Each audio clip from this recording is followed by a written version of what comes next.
Naghanda nga ng bulaklak itong si Maxine Magalona para sa kanyang Papa Francis M.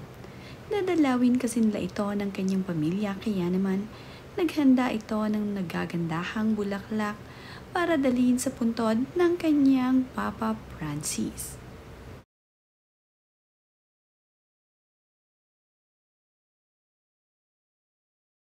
Yes, give that to Papa. Oh, hi, Papa. Hello. How are you?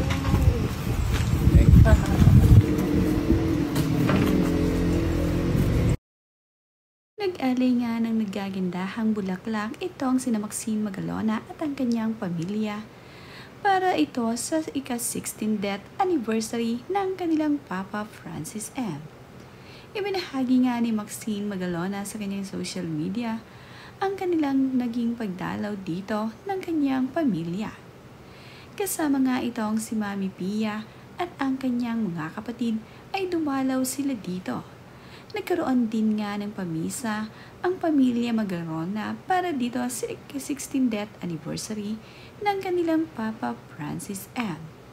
Kompleto nga ang magkakapatid, hanggang sa mga anak nga ni Sab ay nandito rin. Makikita nga na mayroon din silang kasamang pare para ibindisyonan ang puntod nitong si Francis Magalona.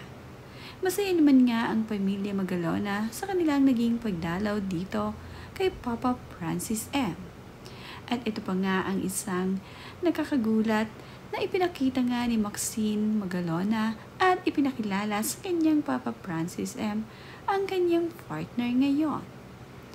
Gwapo rin ang bagong partner ngayon ni Maxine Magalona.